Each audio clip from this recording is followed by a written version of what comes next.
Ladies and gentlemen, welcome to the Rogers Kakasungura YouTube channel. A big thank you for the support you're granting this platform.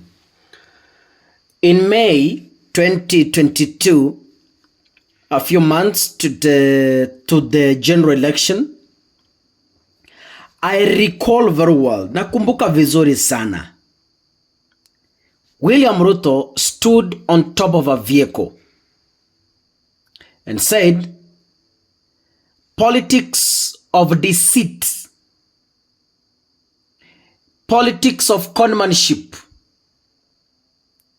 is coming to an end. Meaning, once he becomes the president, that is in 2022, politics of deceit will come to an end. I will later explain how politics of deceit looks like. And in this particular video, I want you to understand who exactly was, is, and will be running politics of deceit. He was very categorical.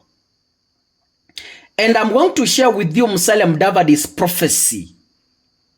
That is why Kakasungura said, when people join the government, they sell their brains. They do not think critically. They do not think properly. Once someone has been bought to join the government, that person loses his mind. That person loses his thinking. That person loses his brain. So, Ruto stood at a rally one evening in May 2022 and announced in public that Kenya has been running on politics of deceit. Can we listen to William Ruto? Today, history has been made in the Republic of Kenya because those who have been working and running the affairs of our country using deceit, through deception, we left as UDA because we didn't want the politics of deceit. Musalia Mudavadi and Moses Wetangula left because of the politics of deceit. Today, Kalonzo Musyoka, Gideon Moi and Oka have left because they have woken up to deceit. We want to say, if these people can deceive fellow leaders, I am sure they will do worse to the millions of the people of the Republic of Kenya.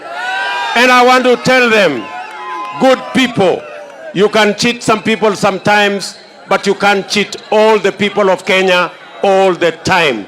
The day of reckoning has come, and the people of Kenya will vote against deceit and political conmanship.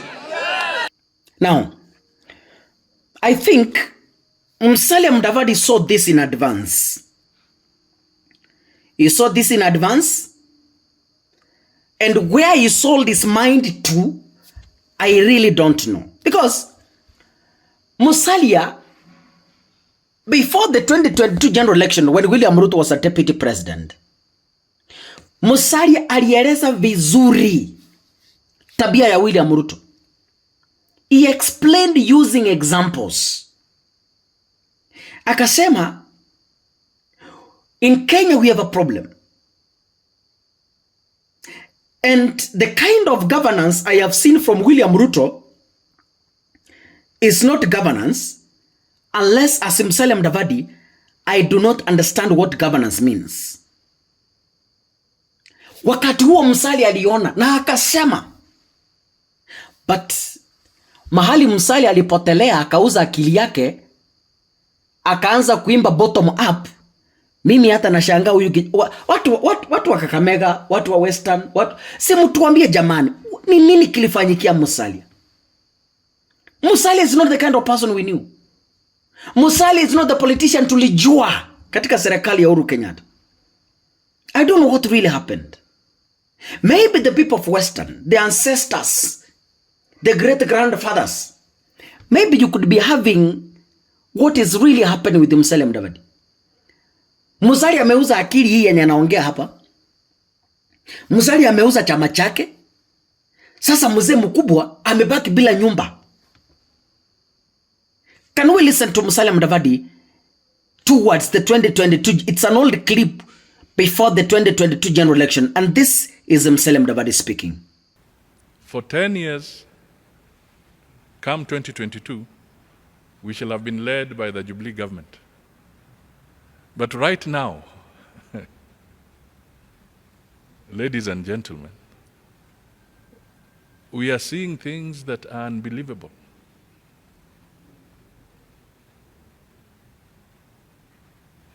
When a president on one side is calling a conference to talk about the COVID crisis in the country, his deputy is doing wheelbarrows somewhere else. We are seeing a situation where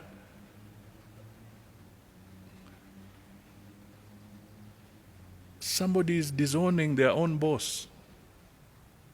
If this is not serious, if this is what we call governance, I do not understand governance anymore.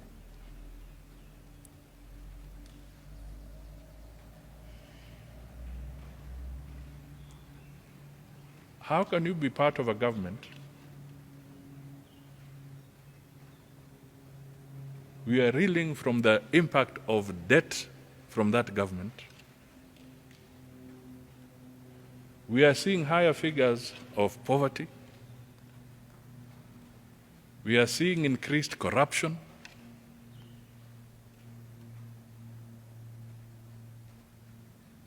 We are seeing farmers not being paid in a timely manner. We are seeing medicine not being there in our hospitals. We are seeing county governments not receiving their money and they cannot pay their salaries, and even essential staff are not being paid. We are basically all under siege. But surprisingly, now we see a scenario where the deputy president is telling the president, sorry, I'm not part of it. It is you. Is this deceit? Or what is it? You formed the government together. If there are failings in the government, you cannot now run away from those failings. When the president calls the cabinet and decisions are made about what is located to which ministry, he is there. But out there, you are saying, I am not there. This is politics of deceit. Now, ladies and gentlemen, from the clips you've watched, I just want to ask a question. Who exactly is running politics of deceit between William Ruto and other Kenyans? Who exactly is now running politics of deceit? I want to show you with examples, and I will argue my case positively. I want to share with you a video ya Meru leo. Iyo video, watch it keenly, then I will come back.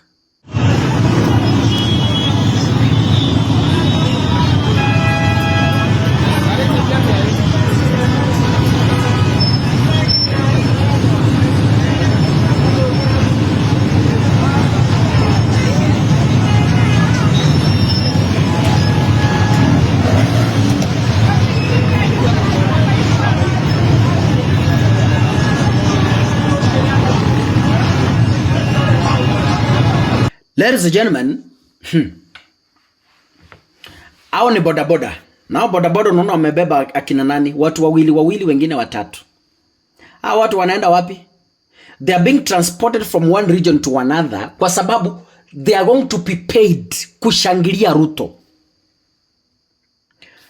Wakimaliza one point, wakikuja wengi, wakimaliza kushangilia, wanabebwa na bodaboda, wanapelekwa another point. Wakimaliza that point, wanabebwa tena, wanapelekwa another. So the crowd you saw in Meru today is not a genuine crowd. It's called hired crowd. Now, what is politics of deceit? I want us to go back to the dictionary.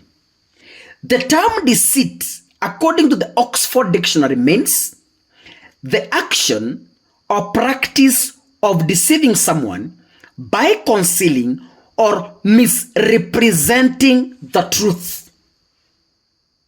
So, William Ruto's tours in Mount Kenya have been misrepresenting the true nature of the ground. Why? Watu wanasafirishwa kwenda kushangilia. I shared with you a video from Laikipia. Wamama wakipiga kambi kwa Laikipia CDF office, jioni wanalipwa. Misrepresenting the truth. So if there is someone who is running politics of deceit in this country, the chairman of deceit, the president of deceit, the CEO of deceit is one person, William Samoei Ruto. God bless you. See you in the next episode. Asanteni sana.